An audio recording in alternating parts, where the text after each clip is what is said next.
बिस्मिल्लाहिर्रहमानिर्रहीम। अस्सलामुअलैकुम dear students, I am professor Waqar Ali. आज हम lecture number 7 chapter number 2 computer memory में से रैम और उसकी टाइप्स के बारे में डिस्कशन करेंगे। रैम क्या है? कहता है RAM basically random access memory की शॉर्ट फॉर्म है। जैसे कि पहली लाइन में लिखा हुआ है, it stands for random access memory. और हम पढ़ चुके हैं क्योंकि ये टाइप है आपकी मेन मेमोरी की, प्राइमरी मेमोरी की, और प्राइमरी मेमोरी के अंदर आपकी मोस्ट ऑफ द मेमोरीज जो सी हैं वो क्या है आपकी वॉलेटाइल इन नेचर है। वॉलेटाइल इन नेचर का क्या मतलब है? यानी कि वो तमाम की तमाम मेमोरीज आपकी क्या है? टेम्परेरी हैं। जब तक इन्हें पावर मिलती रहेगी ये डाटा को अपने पास स्टोर करके रखेंगे, होल्ड करके रखेंगे, रिटेन करके रखेंगे। लेकिन जैसे इलेक्ट्रिक पावर कट डाउन होगी, टर्न ऑफ होगी या किसी किस्म की इंटरप्शन आएगी तो याद रखिए इसके अंदर मौजूद जो डाटा है वो सारा का सारा क्या हो जाएगा? लॉस हो जाएगा। लिहाजा ये बताती है कि जी प्राइमरी मेमोरी के साथ साथ ये क्या है? Volatile in nature. और वॉलेटाइल इन नेचर का क्या मतलब है?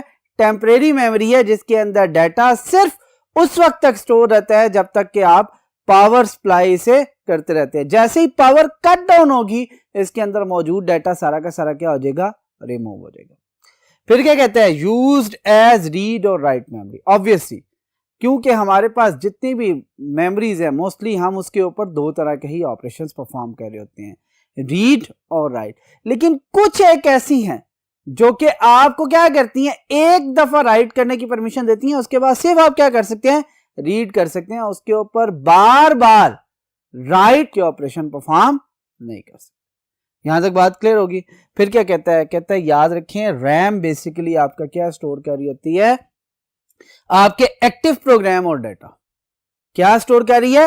Active program. अब देखिए हमने पढ़ा है कि जी जब भी आपने कोई प्रोग्राम एग्जीक्यूट करना होता है तो बेसिकली क्या किया जाता है? वो सबसे पहले रैम में लोड किया जाता है। इसका मतलब है एग्जीक्यूशन से पहले आपका प्रोग्राम और डाटा कहां लोड होता है?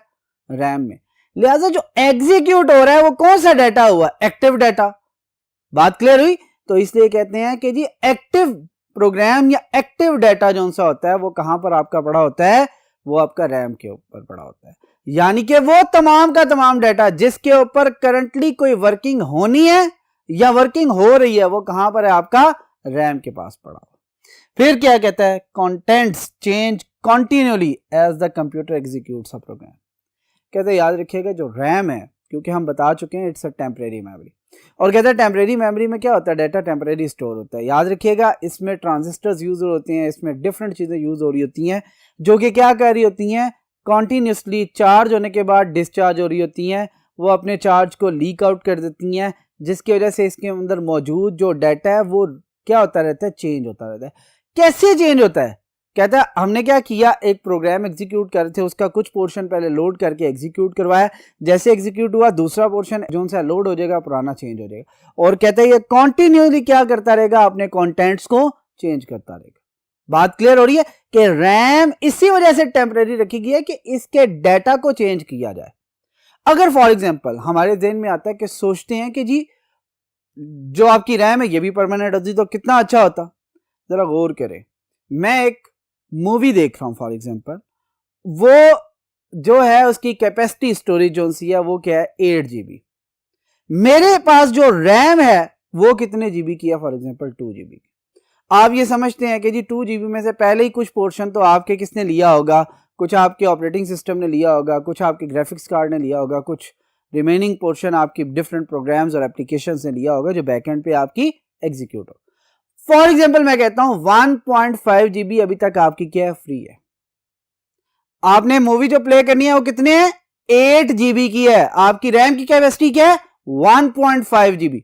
अब क्या होगा? जब आपकी मूवी प्ले होना शुरू होगी तो क्या होगी? हार्ड डिस्क से कहां पे लोड हो रही है? बेसिकली सबसे पहले आपकी रैम।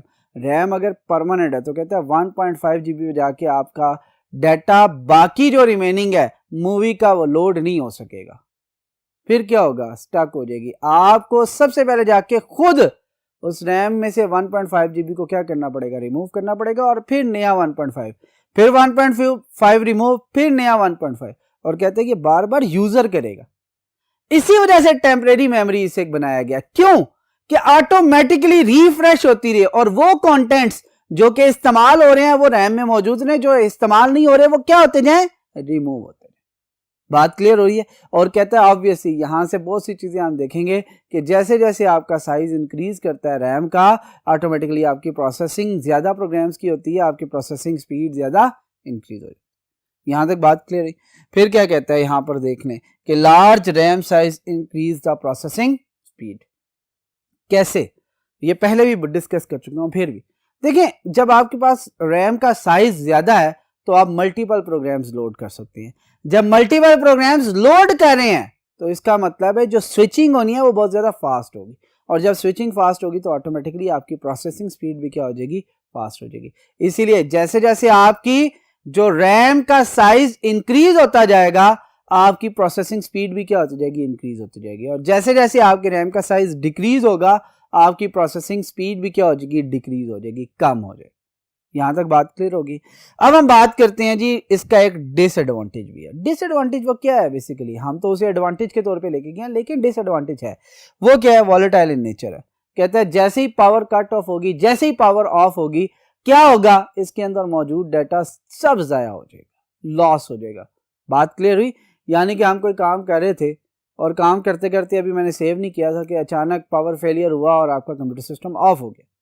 अब रैम में वो डाटा तो था मौजूद, लेकिन जैसे ही पावर कट हुई क्या हुआ, आपका रैम में मौजूद तमाम का तमाम डाटा लॉस हो गया। बात क्लियर होगी यहां तक। इसके बाद हम बात करते हैं टाइप्स की। कहते हैं याद रखिए रैम की बेसिक दो टाइप्स हैं, एक आपकी डी रैम है और दूसरी आपकी एस रैम। यहां तक बात क्लियर होगी। अब इन टाइप्स को वन बाय वन डिस्कस करेंगे। मूव करते हैं towards next board.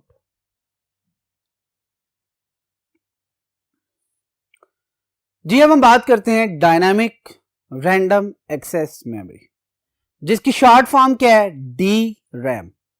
D stands for dynamic और रैम का वर्ड हम पूरा पढ़ चुके हैं, रैंडम एक्सेस मेमोरी। इसलिए मैंने क्या लिखा है सिर्फ और सिर्फ it stands for dynamic RAM. RAM क्योंकि हम पहले डिस्कस कर चुके हैं। फिर क्या कहता है, कहता है दिस चिप यानी कि D RAM chip contain millions of memory cells. कहते हैं हम ये पहले भी बात चुके हैं, क्योंकि ये जितनी भी मेमोरीज अभी हम डिस्कस करें हैं ये रैम है या उसकी कोई फर्दर टाइप है। याद रखिएगा ये चिप मेमोरी में लाई कर, और चिप मेमोरी में आपको पता है कि जी छोटे छोटे सेल्स की फॉर्म में आपका डाटा क्या हो रहा होता है, स्टोर हो रहा होता है। डी रैम के अंदर कहता है ये सेल्स की तादाद क्या है, मिलियंस की तादाद में मौजूद है। और याद रखें ये जो मिलियंस की तादाद में मौजूद हैं ये किस तरह काम कर रहे होते हैं, work like an electronic switch. Switch देखें जो हम लाइट ऑन या ऑफ करने के लिए इस्तेमाल करते हैं, वो स्विच है ना, उसकी दो स्टेट है, या तो वो ऑन होगा या फिर क्या होगा, ऑफ। इसे याद रखिएगा जो आपका मेमोरी सेल है ये भी बेसिकली किन स्टेट्स में काम कर रहा होता है, ऑन या ऑफ। ऑन किसको रिप्रेजेंट कर रहा होता है, वन वैल्यू को, और जीरो किसको रिप्रेजेंट कर रहा होता है, बेसिकली आपका ऑफ वैल्यू को। याद रखिए ये जीरो और वन बेसिकली हैं क्या, बाइनरी डिजिट। याद करें जब हमने बिट की बात की थी तो हमने कहा था एक सिंगल बिट को स्टोर होने के लिए एक सिंगल मेमोरी सेल की जरूरत होती है, यानी कि एक सिंगल जीरो को या एक सिंगल वन को स्टोर होने के लिए किसकी जरूरत है, एक सिंगल मेमोरी सेल की। बात क्लियर होगी। अब देखें इससे आगे कहता है cell made up of transistors और cell can store one bit, cell can store one bit. अब क्या यहां पे बात कर रहा है, कहता है कि जो आपके सेल्स हैं ये बेसिकली किससे बने हुए हैं, ट्रांजिस्टर से। ट्रांजिस्टर्स की बात करते हैं। ट्रांजिस्टर्स बेसिकली क्या है, कहते हैं इलेक्ट्रॉनिक डिवाइसेस हैं, ठीक है। फिजिक्स में आप इसके बारे में बड़ा डिटेल में डिस्कशन करेंगे। और ट्रांजिस्टर बेसिकली क्या होते हैं, कहते हैं ये पावर लेते हैं, अपने आप को चार्ज करते हैं और कुछ टाइम के बाद इसको क्या कर देते हैं, डिस्चार्ज कर देते हैं। अब होगा क्या, कहता है कि अगर आप कॉन्टिन्यूसली क्या करना चाहते हैं, डाटा को होल्ड करके रखना चाहते हैं, तो कॉन्टिन्यूसली आप पावर को क्या करते रहेंगे, अपने पास होल्ड करते रहेंगे और लीक नहीं होने देंगे, डिस्चार्ज नहीं होने देंगे। यानी कि डिस्चार्ज होने से पहले दोबारा हमने अपने आप को क्या कर लेना है, चार्ज कर लेना। और ट्रांजिस्टर इसी मैकेनिज्म पे काम कर रहे होते हैं। जैसे कि क्या कहता है, small amount of power is put into the cell to store one bit information. अब ये यहाँ पे बात क्या कह रहे हैं, सेल की, लेकिन सेल किससे बना हुआ है, ट्रांजिस्टर से। इसका मतलब है ट्रांजिस्टर के अंदर पावर हम पुट अप करते रहेंगे ताकि वो डाटा को होल्ड करके रखे, स्टोर करके रखे for the long period of time. कब तक, लॉन्ग पीरियड का मतलब यहाँ पे कब तक है, कहता है लॉन्ग पीरियड का मतलब यहाँ पे ये है कि जब तक हम उसे पावर पुट अप करते रहेंगे वो डाटा को रिलीज नहीं होने देगा, डाटा को लॉस नहीं होने देगा। और जैसे ही वो पावर कट होगी या उसे हमने डिस्चार्ज कर दिया, उसके अंदर जो पावर है वो लीक आउट होगी, उसके अंदर मौजूद डाटा क्या हो जाएगा, आपका रिमूव हो जाएगा, लॉस हो जाएगा। फिर क्या कहता है, एनर्जी इसमें क्या होती रहती है, लीक्स आउट क्विकली, लीक होती रहती है क्विकली। क्विकली का मतलब बहुत जल्दी। इसी वजह से याद रखें, हम जो चार्ज कर रहे होते हैं ना वो with in a second many times उससे करते हैं। जैसे क्या कहते हैं, सेल्स रिचार्ज मैनी टाइम्स पर सेकेंड, एक सेकेंड के अंदर बहुत दफा हम क्या करते हैं, उससे चार्ज करते हैं ताकि आपके जो इंफॉर्मेशन है, जो आपका डाटा है जो किसी सेल्स के अंदर पड़ा हुआ है वो लॉस ना हो। अब कहते हैं ये बेसिकली है कौन सी चिप, डी रैम के बारे में कहता है। जो नॉर्मल हम रैम इस्तेमाल करते हैं अपने कंप्यूटर सिस्टम के अंदर वो बेसिकली क्या कहलाती है, आपकी डी रैम कहलाती है, डायनामिक रैम कहलाती है। बात क्लियर होगी यहां तक। फिर सेकंड बात करते हैं हम एस रैम के हवाले से। एस रैम क्या है, कहता है स्टैंड्स फॉर स्टैटिक रैम, यानी कि अगर पूरा एक्सप्लेन करूं तो static random access memory. S RAM किसकी शॉर्ट फॉर्म है, स्टैटिक रैम की शॉर्ट फॉर्म। वर्ड जरा दो कंपेयर करती हैं, स्टैटिक और डायनामिक। स्टैटिक क्या होता है, कांस्टेंट, डायनामिक क्या होता है, चेंजेबल। बात क्लियर हो रही है, इस चीज को थोड़ा सा ध्यान। क्या कहते हैं, memory cell work like an electronic switch having two states on और ऑफ। जरा गौर करें, ऊपर भी हमने डायनामिक में भी ये पढ़ा कि मेमोरी सेल्स ही होते हैं, इलेक्ट्रॉनिक स्विच की तरह काम करते हैं, ऑन ऑफ स्टेट है। अब जरा गौर करें, जब क्योंकि ये दोनों तो है तो चिप मेमोरी, अगर दोनों चिप मेमोरी है तो इसका मतलब है दोनों के अंदर मेमोरी सेल्स हैं। दोनों मेमोरी सेल्स हैं तो इसका मतलब है दोनों ने इंफॉर्मेशन तो डिजिटल स्टोर करनी है, और डिजिटल इंफॉर्मेशन या तो जीरो की फॉर्म में होती है या फिर वन की फॉर्म में। यानी कि डिजिटल इंफॉर्मेशन कॉम्बिनेशन होती है जीरोस एंड वंस का, बाइनरी डिजिट्स का, ठीक है। और उसमें से जो एक सिंगल सेल है वो या तो जीरो स्टोर कर सकते हैं या फिर वन स्टोर कर सकते हैं। अगर जीरो या वन स्टोर कर रहा है तो ऑब्वियसली हम उसे सिंपल जो से इलेक्ट्रॉनिक के टर्म में क्या कहते हैं, या तो हम उस सेल को ऑन रखते हैं या उस सेल को क्या कर देते हैं, ऑफ कर देते हैं। फिर क्या कहता है, does not need to be recharge. अब does not need to be recharge का क्या मतलब है, कहता है वहां पर हम क्या कर रहे थे, क्विकली रिचार्ज कर रहे थे, मैनी टाइम्स पर सेकंड रिचार्ज कर रहे थे, किसको, ट्रांजिस्टर्स को। कहते हैं यहां पे बहुत ज्यादा जरूरत नहीं है। उसकी वजह क्या, कहते हैं ये डाटा को होल्ड करने की सलाहियत रखता है, इसमें नंबर ऑफ ट्रांजिस्टर्स आपके क्या होते हैं, ज्यादा होते हैं। इसलिए अगर एक डिस्चार्ज हो भी गया तो दूसरा उसको क्या कर सकता है, होल्ड करवा के रख सकता है। इतनी देर में आपका पहला जो सा क्या हो जाता है, रिचार्ज कर लेते हैं उस पहले ट्रांजिस्टर को। कहता है याद रखिएगा नंबर ऑफ ट्रांजिस्टर्स यहां पर एक ब्लॉक के लिए ज्यादा होते हैं। वो हम कितने होते हैं, डिफरेंस में जब जाते हैं तो ज्यादा बेहतर तरीके से हम एक्सप्लेन करते हैं। फिर क्या कहता है, require more transistors than D RAM. यहां पर भी आपको बात समझ में वही जो हमने की है कि जी एक जो आपका मेमोरी ब्लॉक है, अगर उसे फॉर एग्जांपल डी रैम के अंदर एक ट्रांजिस्टर जो है पावर दे रहा है, तो कहता है उसके मुकाबले में 2, 4, 6, 8, 10 ट्रांजिस्टर्स यूज किए जा रहे होंगे किसके अंदर, आपके एस रैम के। बात क्लियर होगी। अब मूव करते हैं नेक्स्ट पोर्ट पे और इसका रिमेनिंग पोर्शन, और फिर इनके डिफरेंसेस की बात करते हैं।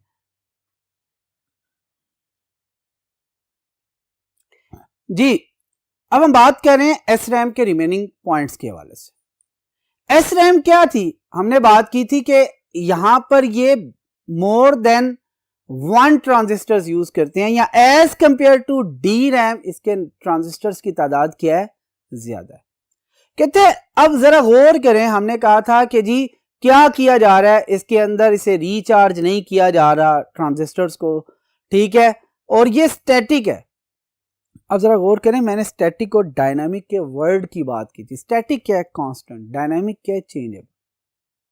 एग्जांपल लेते हैं यहां पर, कहता है क्या है कि जी अगर आप क्लास में डेली रूटीन में आते हैं और एक स्पेसिफिक प्लेस पर ही बैठते हैं, तो याद रखिएगा टीचर को याद हो जाएगा कि जी आप किस जगह पे डेली बैठते हैं। इजीली जब आपको कॉल करना होगा आपकी तरफ देखेंगे, कॉल कर लेंगे, यानी कि फास्ट एक्सेस होगी। लेकिन अगर डेली रूटीन में आप अपनी पोजीशन चेंज करते हैं, फिर क्या करना पड़ेगा? कहते हैं कभी आप एक लाइन में, कभी दूसरी लाइन में, कभी तीसरी लाइन में उन्हें देख रहे होंगे, तो जब आप उसे एक्सेस करना चाहेंगे या कॉल करना चाहेंगे तो क्या होगा? कहते जब आप कॉल कर रहे होंगे तो आप पूरी की पूरी क्लास में देखेंगे, जहां पर नजर आएगा फिर उसे कॉल करेंगे। इसका मतलब है आपकी एक्सेस, आपकी स्पीड क्या होगी है? स्लो होगी।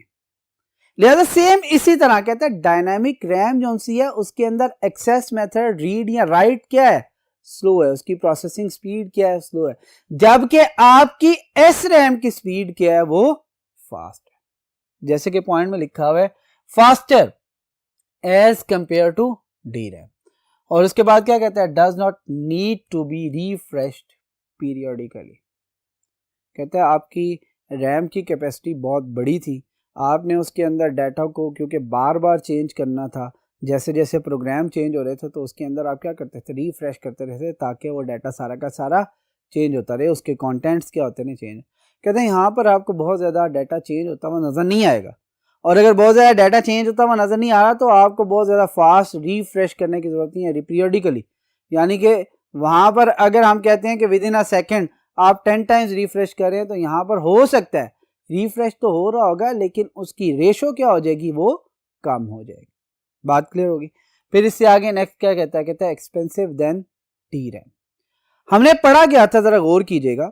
हमने कहा था जैसे जैसे हम मेमोरीज में सीपीयू के क्लोज होते जाते हैं, सीपीयू के क्लोज होते जाते हैं, तो आपकी जो मेमोरी का साइज है वो डिक्रीज होता जाता है, जबकि इसकी प्रोसेसिंग पावर क्या होती जाती है? फास्ट होती जाती है। सेम इसी तरह हमने कहा था जैसे जैसे हम सीपीयू के करीब होते जाते हैं प्रोसेसिंग पावर भी फास्ट होती जाती है और प्राइस भी इसकी क्या होती जाती है? बढ़ती जाती है, यानी कि आपकी एक्सपेंसिव होती जाती है।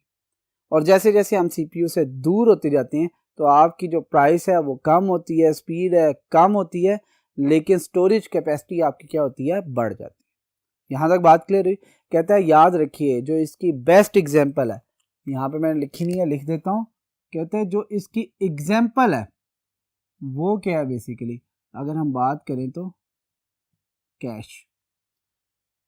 बात क्लियर होगी? आप देख लें कैश मेमोरी के बारे में हमने बड़ी डिटेल में डिस्कस की है, क्योंकि ये क्लोज तरीन होती है आपकी किसके? सीपीयू के। लिहाजा इसकी स्पीड क्या है? फास्ट है।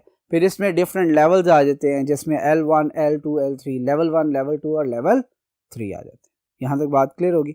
अब हम बात करते हैं इन दोनों के मेन डिफरेंसेस की। दोनों टॉपिक्स हमने डिटेल में देख ली। कहता है डायनेमिक रैंडम एक्सेस मेमोरी और SRAM stands for static random access memory. यहां तक बात क्लियर होगी? ये हम पहले भी पढ़ चुके हैं। फिर क्या कहता है? Process a large storage capacity.